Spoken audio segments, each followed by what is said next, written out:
સાંતલપુર તાલુકાના દહીગામડા ખાતે ખ્યાતિ કંપનીએ તળાવ ખોદવાની મંજૂરી માંગી તળાવની પાળ તોડી.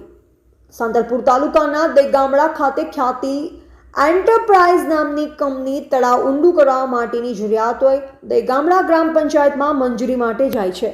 ગ્રામ પંચાયત અભિપ્રાય આપે છે, ત્યારબાદ ખાણ ખનીજ વિભાગમાં મંજૂરી તલાટીના કહેવા પ્રમાણે મળે છે. તો પ્રથમ તલાટી આ બાબતે શું કહ્યું સાંભળીએ. હા જલાભાઈ બોલો, દહીગામડા તલાટી. હા જલાભાઈ બોલો હવે બોલો. આ તમારા ગામની જે પેલી તળાવની પાળ છે હા એ ક્યારે ખોદી ને કોણે ખોદી? આમાં શું છે સાહેબ, પેલો જે એ લોકો કલેક્ટર માંથી મંજૂરી લાવ્યા હતા, આપણે રોયલ્ટી ભરી હતી. અચ્છા, કોણે ભરી હતી રોયલ્ટી? એ ખ્યાતિ નામની એન્ટરપ્રાઇઝ નામની કંપની છે. બરાબર એ લોકો માનપુરા જોડે કઈક એમનું કઈક કન્સ્ટ્રક્શન ઉભું કરે છે. બરાબર. એટલે એ લોકોએ પંચાયત જોડે ખાલી પંચાયતે એવો ઠરાવ કર્યો હતો કે આ વસ્તુ રોયલ્ટી ભરી અને કલેક્ટર સાહેબ કે ખાણ ખનીજ વિભાગની મંજૂરી લઈ અને કરે માટી લઈ જાય તો અમને પંચાયતનો કોઈ વાંધો નથી, એવો ઠરાવ કર્યો હતો પંચાયતે જે તે વખતે. બરાબર. એટલે એ લોકોએ જે રસ્તો જવા માટે થોડી પાળનો કટકો અંદર જવા માટે કર્યું છે. અરે થોડી નહીં, આ તો આખી ખોદલ પડી. હું સ્થળ ઉપર છું. ના ના સાહેબ, એટલું બધું છે? અરે તમે આવો, તમે જગ્યા જુઓ તો ખબર પડે ને. તમારે લગભગ અડધો પૂણો કિલોમીટર જેટલી આખી પાળ ખોદી નાખી. ના ના, પણ અત્યારે તો પાણી નથી ભરેલું. પાણી તો ભરેલું છે એટલે જ કઈ દેખાતું જ નથી. તળાવ જેવું હરખું થઈ ગયું. હા, એટલે પાણી ભરેલું છે. એટલે આ લોકોએ મંજૂરી લીધી હશે તમારે તળાવ ખોદવાની, પણ આ લોકો આખી પાળ ખોદી ગયા. એવું છે એમ? હા, તમે તલાટી છો તે તમે ત્યાં અહીંયા આંટો માર્યો તો કે નથી માર્યો? સાહેબ સાચી વાત, વચ્ચે એમ તો હું આવ્યો તો વચ્ચે. હા, એ વચ્ચે મેં જોયું તો, પણ એ લોકો એવું કીધું કે અમે ખાલી આ અંદરથી અંદર મશીનરી લઈ જવા માટે અમે કે આટલો કટકો કાપશું એમ. પણ મશીનરી માટે થોડો જગ્યા જો હોય, સાધન જાય એટલું. આ તો આખી પાળ ખોદી નાખી. તમે ત્યાં છો અત્યારે દહીગામડા? અમે હા લાઈવ સ્થળ ઉપર જ છીએ. વાંધો નહીં, તો પેલા હું સરપંચ ને મૂકું છું ત્યાં. હા આપડે સાંકાજી ને હા એમને ત્યાં મૂકું છું. હા, તો મૂકો. હો હા તલાટી સાહેબ. ભાઈ હા સાંકાજી હાજર નથી, આશાપુરા જિલ્લા હે. હમ અને હું બમરોલી બેઠો. તો પછી આ તપાસ કરાવી લો ને યાર. લોકેશન તો પછી અમારે ખણ ખનીજ ને નાખવું પડશે અત્યારે. કરાર સાહેબ, એનું લેટર છે આપણી જોડે. પેલું શું કહેવાય, એમને મંજૂરીનો લેટર છે આપણી જોડે. લેટર મને મોકલો. અને બીજી વસ્તુ કે લેટર તળાવ ખોદવાની હોય, આ પાળ ખોદવાની ના હોય યાર. તમે તલાટી છો. હાજી, પણ તો એ એવું કહેવાનું થાય હાંકાજી નામનું કે તળાવ નડતો હતો, પેલું પાણી જે રહ્યું ને એ રોકાય પેલી બાજુ જતું હતું, એટલે તળાવ તો પેલું થાય ને તો પાણી રહ્યું ને એ આ બાજુ આવે એમ રસ્તા બાજુ.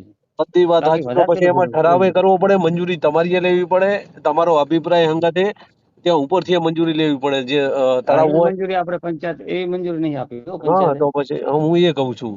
બરોબર, એટલે યોગ્ય નથી એમ. મને લેટર તો ના બાકી એમના જોડે લેટર પેલું આપણને એ બધું આપ્યું છે. એ આપણે પંચાયત માં પડી, મારી જોડે નથી. દહીગામડા પંચાયતમાં ફાઇલ આખી રોયલ્ટી કેટલી ભરી એની રસીદ અને જે જમા કરાયા પછી ચાલુ કર્યું છે. કઈ કંપની છે એવું કીધું. આ? કઈ કંપની તમે એન્ટરપ્રાઇઝ કીધી? કઈ કંપની હતી? ખ્યાતિ એન્ટરપ્રાઇઝ. અચ્છા.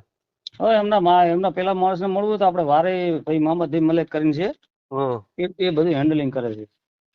આ તો શું સ્થળ ઉપર આયા હતા ને, એટલે ગામ લોકોની રજૂઆત હતી કે પેલો તોડી નાખ્યો ને પાડ, તો પાણી આવી ગયું રોડ ઉપર. ના સાહેબ, તળાવ તોડવાથી તો સારું બી હોય આ વખતે પાછું. તળાવ જો ના તૂટેલો, પેલો જે પાડ તૂટેલ ના હોત ને તો પાણી પેલી બાજુ જાત ને પરતું નહીં, બધા ગામડા પેલા થઈ જાત. બધી વાત સાચી, પણ શું હે મંજૂરી લેવી પડે. સરોવર છે ને એટલા માટે લેવી પડે. એટલે અને આમાં શું થયું સાહેબ ખબર હે, જે એક વખત હું ગયો એટલે એ લોકો એવું કીધું કે આટલી મશીનરી મારા અંદર ઘુસાડવા માટે અમે આટલું તોડીએ છીએ, બરાબર. પણ એના પછી તમે જ્યાં નહીં હોય એ પછી પૂરા આવી ગયું એટલે કઈ ખબર જ નથી પડી પાળ કેટલી તોડી. પાણી પૂરું થઈ ગયું ને. પૂર પેલા 1 કિલોમીટર જેટલું ખોદી નાખ્યું આ લોકોએ. પાળ હતી ને 1-2 કિલોમીટર જેટલું છે. રાત દિવસ તોડ્યો છે કોણ. તો પછી એક દિવસ પેલા દિવસે ગયો ને કે આટલું તોડવાનું છે અમારે, એવું કીધેલું એ લોકોએ. એની મંજૂરી આપણે પાળની નથી આપી અમને. તલાટીનું સ્પષ્ટ કહેવું છે કે ગામના વિકાસ થાય અને તળાવમાં વધુ પાણી સંગ્રહ થાય તે માટે તળાવ ઊંડું કરવા અભિપ્રાય આપેલ છે. તળાવની પાળ ખોદી તે બાબત ખબર ન ત્યારે તેમણે સ્થાનિક રાજકીય નેતાઓએ આ કામ કરાવ્યું છે તેવું પણ રટણ કરતા નજરે પડે છે. ત્યારે સ્થાનિક વટે માર્ગે શું કહ્યું તળાવ પાળ વિશે તે પણ સાંભળો. ક્યારે ખોદી ગયા પાળ? એ પાર શીખર ચાર ખોદી શીખર ખોદી લાગે એવું કેટલો ટાઈમ કઈ ખબર ના એ કઈ ખબર નહીં. આ પાડ ખોદ્યા પછી જ આ પાણી ભરવાનું ને એ બધી ના પાણી તો અહીંયા ભરાતું ને જેમ છે. આમ જો તલાટીના કયા મુજબ મંજૂરી ખાણ ખનિજ વિભાગે આપેલ હોય તો પણ તળાવ ઊંડું કરવાની આપી હોય, પરંતુ અહીંયા તો તળાવની જગ્યાએ આખી પાળ જ ખોદી સરકારી મિલકતને નુકસાન પહોંચાડેલ સ્થળ પર જોવા મળે છે. ત્યારે તાત્કાલિક ધોરણે કંપની સામે સરકારી મિલકતને નુકસાન કર્યા બદલ કાર્યવાહી કરવી જરૂરી જોવા મળી રહી છે. ત્યારે કેવા પ્રકારની કાર્યવાહી થાય છે તે આવનાર સમય બતાવશે. હાલ તો ખોદકામ મંજૂરી અલગ, ખોદાણ અલગ જોવા મળી રહ્યું છે. એજીપી ન્યૂઝ ઇન્ડિયા હંમેશા સત્યની સાથે.